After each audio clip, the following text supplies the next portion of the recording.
ইসলামের ইতিহাসে এমন কিছু মহান ব্যক্তিত্বের আগমন ঘটেছে যাদের জীবন ও কর্ম যুগ যুগ ধরে মানুষকে সত্য, ন্যায় ও আধ্যাত্মিকতার পথে পরিচালিত করেছে।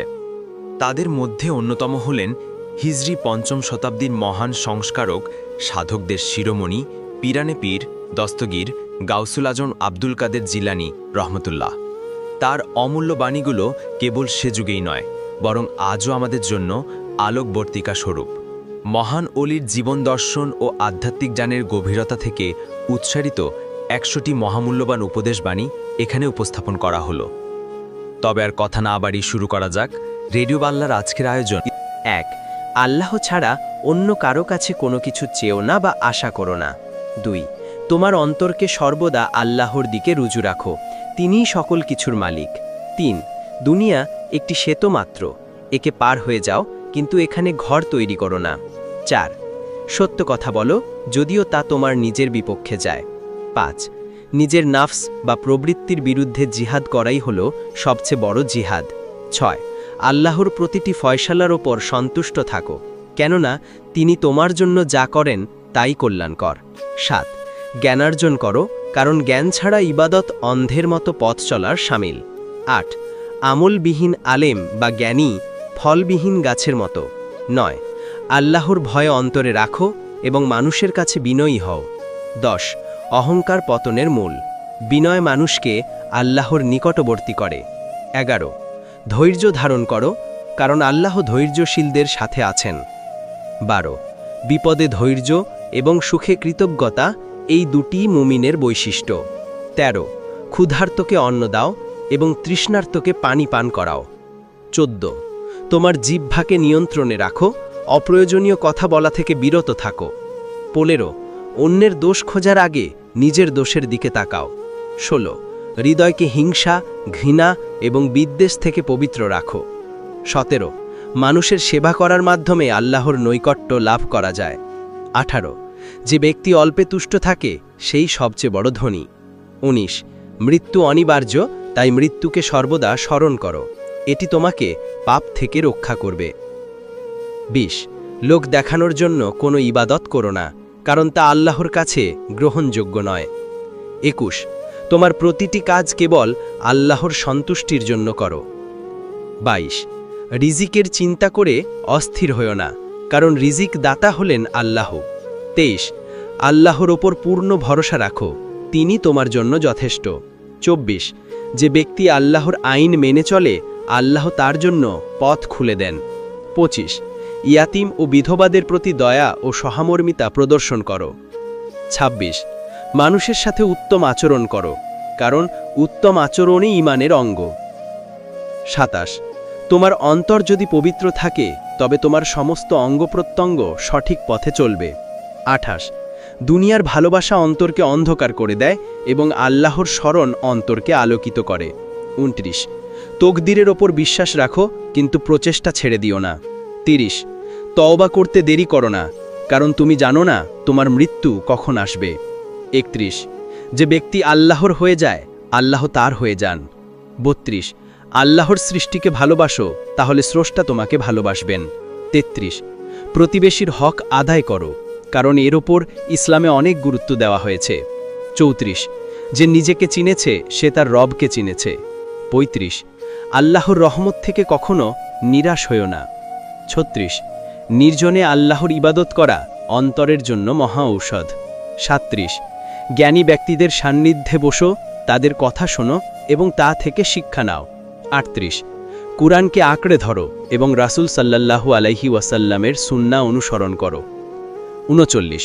শরীয়তের জ্ঞান অর্জন করার পরেই তরিকতের পথে অগ্রসর হও। ৪০. কোনো মানুষকে তার পাপের জন্য তুচ্ছ জ্ঞান করো না, হতে পারে সে তাওবা করে তোমার চেয়ে উত্তম হয়ে যাবে। ৪১. আল্লাহর জিকির বা স্মরণই অন্তরের প্রশান্তি। ৪২. দুনিয়ার ধন সম্পদ নয়, তাকওয়া বা আল্লাহ ভীতিই হল প্রকৃত সম্পদ। ৪৩. নিজের ইচ্ছাকে আল্লাহর ইচ্ছার কাছে বিলীন করে দাও। ৪৪. যা কিছু তোমার কাছে আসে তাকে আল্লাহর পক্ষ থেকে মনে করো, এবং যা চলে যায় তার জন্য আফসোস করো না। ৪৫. আল্লাহর ভয়ে অশ্রু বিসর্জন দেওয়া অন্তরকে নরম করে। ৪৬. আল্লাহর বন্ধুদের আউলিয়ার সম্মান করো, কারণ তাদের ভালোবাসার মধ্যে আল্লাহর ভালোবাসা নিহিত আছে। 47 নিজের গোপন বিষয় মানুষের কাছে প্রকাশ করো না, কেবল আল্লাহর কাছেই বলো। 48 যখন তুমি কিছু দাও তখন ডান হাত কি দিচ্ছে তা যেন বাম হাত না জানে। 49 অল্প ঘুমাও, অল্প কথা বলো এবং মানুষের সাথে কম মেলামেশা করো, অপ্রয়োজনীয় আড্ডা। 50 হৃদয় হলো রাজার মতো, যদি রাজা ঠিক থাকে তবে প্রজারাও অর্থাৎ অঙ্গপ্রত্যঙ্গ ঠিক থাকে। 51 অন্তর হলো একটি আয়নার মতো, আল্লাহর জিকির দ্বারা একে পরিষ্কার করো, তাহলে এতে ঐশী আলো প্রতিবিম্বিত হবে। 52 তোমার অন্তরকে দুনিয়ার গুদাম ঘর বানিও না, বরং একে আল্লাহর ভালোবাসার ভাণ্ডার বানাও। 53 একজন পথপ্রদর্শক ছাড়া আধ্যাত্মিকতার দুর্গম পথে হাঁটা যায় না। 54 তোমার ভেতর ও বাহির যেন এক হয়, মুনাফিকি বা কপটতা থেকে বেঁচে থাকো। 55 ছোট পাপকে তুচ্ছ মনে করো না, কারণ একটি ছোট পাথরও বড় নদীর গতিপথ আটকে দিতে পারে। 56 দোলনা থেকে কবর পর্যন্ত জ্ঞান অন্বেষণ করো, কারণ জ্ঞান হলো আলো আর অজ্ঞতা হলো অন্ধকার।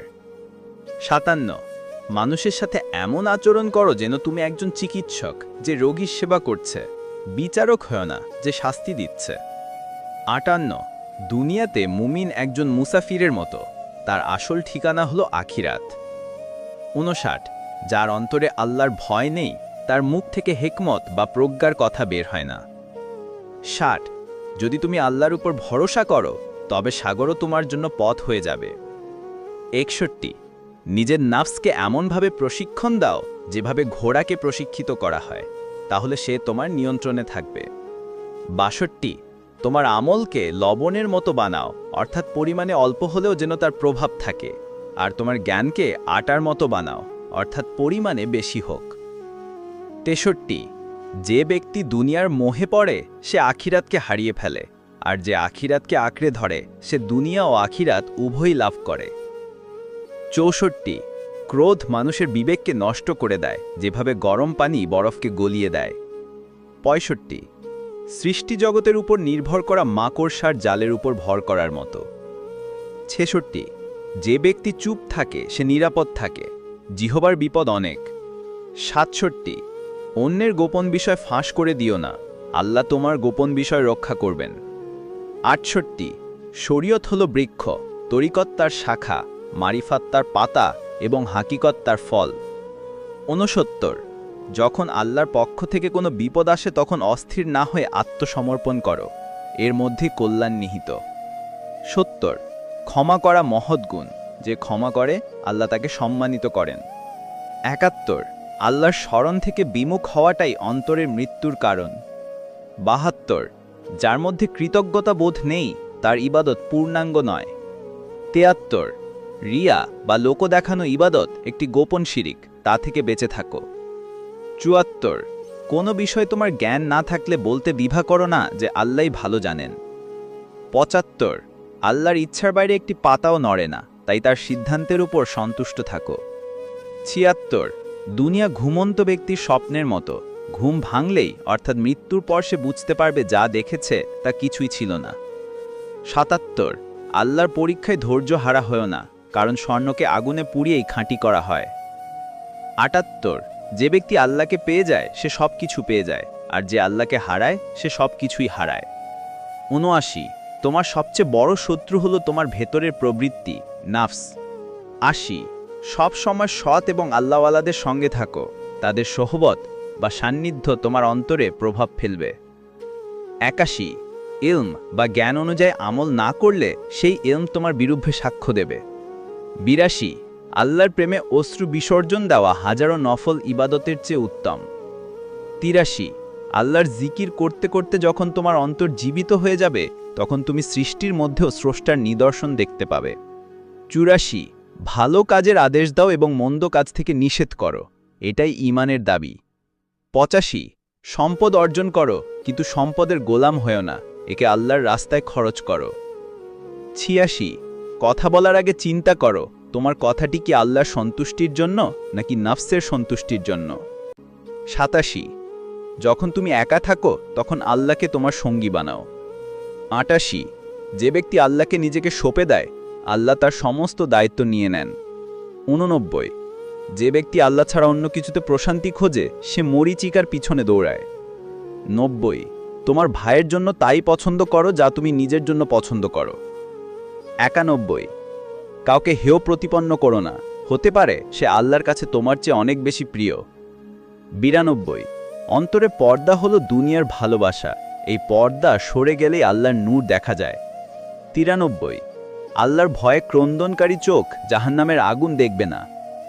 ৯৪ তোমার চাওয়াকে নয় আল্লাহর দেওয়াকে সবচেয়ে বড় নিয়ামত মনে করো। ৯৫ নম্রতা ও বিনয় হলো জ্ঞানীদের ভূষণ। ৯৬ যে ব্যক্তি রাতে তাহাজ্জুদে আল্লাহর জন্য দাঁড়ায় আল্লাহ তার দিনকে উজ্জ্বল করে দেন। ৯৭ যদি তোমার ঈমান মজবুত হয় তবে দুনিয়ার কোনো শক্তি তোমার ক্ষতি করতে পারবে না। ৯৮ নির্জনতা হলো আল্লাহর সাথে কথা বলার সর্বোত্তম সুযোগ। ৯৯ প্রতিটি নিঃশ্বাস আল্লাহর একটি নিয়ামত, তাই প্রতিটি নিঃশ্বাসে তার শুকর আদায় করো।